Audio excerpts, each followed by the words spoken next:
Projekto Stingrov vizualus menas socialiniai kaitai metu 3 Europos šalis – Lietuva, Ispanija ir Graikija – dirbo kartu ir tyrinėjo skirtingas gerąsias patirtis.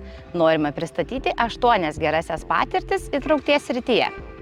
Kiekvienas asmuo turi teisę pilnavertiškai dalyvauti visuomeninėme gyvenime, būti lygiateisiu jo dalyviu, mokytis ir patirti naujų įgūdžių. Įtrauktis – tai nuolatinis procesas, kurio metu siekiama plėsti teigiamą visuomenės požiūrį į asmenis, turinčius mažiau galimybių. Repo akademijos veikla skatina socialinę įtrauktį per repo muziką, šokį ir grafitį, kovojant prieš patyčias ir smurtą jaunimo tarpe. Kodėl tai yra gera praktika? Skatina saviugdą ir pasitikėjimą. Padeda išreikšti ir numalšinti tokius jausmus kaip pyktis, depresija ir nusivylimas. Ugdo pagarbą, pasitikėjimą savimi, ramybę ir meilę. Skatina literatūros pažinimą ir žodinę raišką. Kokie mokymosi rezultatai yra pasiekiami? Bendravimas ir savęs išreiškimas. Suartina žmonės su bendromis socialinėmis problemomis ir nusivylimais. Pablo Gargalo yra vienas iškiliausių Aragono skulptorių tarptautinėje meno scenoje. Didingi menininko darbai eksponuojami taip, kad jais galėtų mėgautis visi lankytojai. Muziejus siūlo įvairiai visuomeniai pritaikytą kultūrinę veiklą, pavyzdžiui, konferencijas, ekskursijas su gidu, šeimos ar mokyklos seminarus, o nesenai muziejuje buvo atidarytas kambarys regos ir klausos negalią turintiems žmonėms, kad jie galėtų artimiau susipažinti su meno kūriniais. Kodėl tai yra gera praktika? Pablo Gargalo muziejus yra vieta, kupina labai įvairių erdvių, reikalingų rasti tinkamą erdvę šio menininko darbų eksponavimui. Šis muziejus yra erdvė, kurioje kultūra demonstruojama visoms auditorijoms, taip pat vyksta įvairios veiklos, tokios kaip paslaugų programa, konferencijų ir muzikinių koncertų ciklai, didaktinės veiklos, programos ir užsiėmimai vaikams. Kokie mokymosi rezultatai yra pasiekiami? Tai puikus įsitraukimo į meną pavyzdys. Su nauju kambariu, skirtu specialiai regos, klausos ir regėjimo negalią turintiems žmonėms, jie ketina prie Pablo Gargalo darbų priartinti asmenis su įvairiomis negaliomis ir taip suteikti jiems galimybę būti įtrauktiems į miesto kultūrą. Šiame kambaryje yra kai kurių garsių Pablo Gargalo skulptūrų kopijos, kur pavyzdžiui žmonės vežimėliuose gali lengvai prieiti ir paliesti kūrinius. Idėja yra tokia, kad jie ne tik pajustų kūrinį, bet ir išgirstų paaiškinimą naudojant technologinius įrenginius. Marina Hoven yra ergoterapeutė bei lyčių smurto ir lygybės specialistė. Jos darbas sutelktas į gerovę, sveikatą, sąmoningumą ir visuotinį prieinamumą.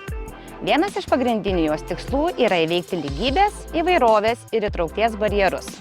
Marina moko žmonės įsiklausyti į save, siekti maksimalios autonomijos gyvenime, pažinti savo ribas ir dirbti pagal savo sugebėjimus, atrasti savo profesinę pusiausvyrą, mokytis metodų ir priemonių, kurios padarys žmonės savarankiškesnius kasdieninėme gyvenime, ieškant būdų, kaip pritaikyti tai, ką turime.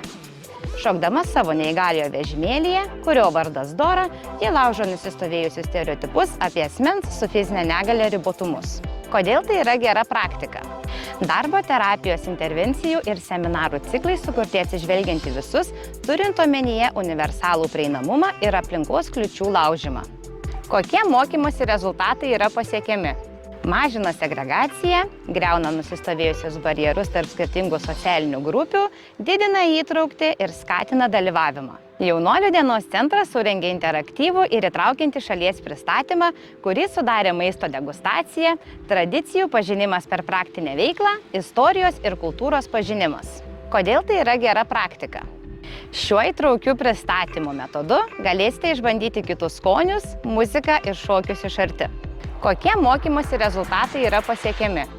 Įsitraukimas, dėmesingumas, susikaupimas, aktyvus dalyvavimas, šalies ir kultūros pažinimas. Didelis gimtadienio vakarėlis, kuriame dalyvavo visa Jaunuolių dienos centro bendruomenė ir projektų partneriai iš Ispanijos, Graikijos bei Italijos.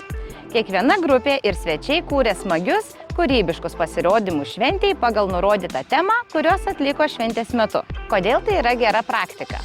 Tokia veikla leidžia asmenims su sutrikusiu intelektu dalyvauti rekreacinio tipo veikloje, tokiose vietose, kur įprastai jie neturi galimybės įsitraukti. Kokie mokymosi rezultatai yra pasiekiami?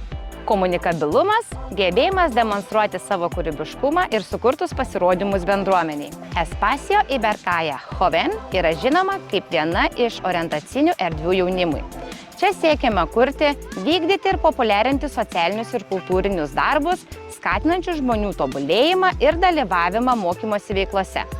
Espacio Ibercaja erdvėje yra meno kūrinių ekspozicijų salės, laboratorijos, patalpos pokalbiams ir konferencijoms, interaktyvios erdvės, studijų ir paskaitų kambariai, įrašų studija ir muzikos salė. Kodėl tai yra gera praktika?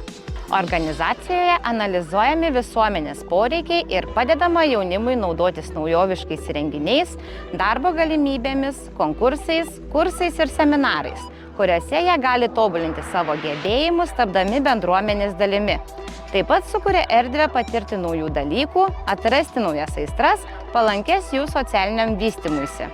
Kokie mokymosi rezultatai yra pasiekiami? Kuriama tvari ateitis. Padedama jauniems žmonėms susirasti naujų darbo ar studijų galimybių ir kurti savo karjeros kelią. Sukuria erdvės bendravimui ir išraiškai nepriklausomai nuo asmens galimybių, skatinant į veiklas įsitraukti skirtingų galimybių asmenis. Padeda žmonėms ir įmonėms jų socialinėme, kultūrinėme ar edukacinėme tobulėjime. Specialiojo profesinio mokymo centro veikla susijusi su profesinių vaikų turinčių įvairius pajėgumus rengimu. Specialiojo profesinio mokymo centre naudojami įvairūs metodai, siekiant pagerinti mokinių intelektualinį ir emocinį lygį. Kodėl tai yra gera praktika? Specialiojo profesinio mokymo centras įgalina savo mokinius ir skatina jų socialinę įtrauktį.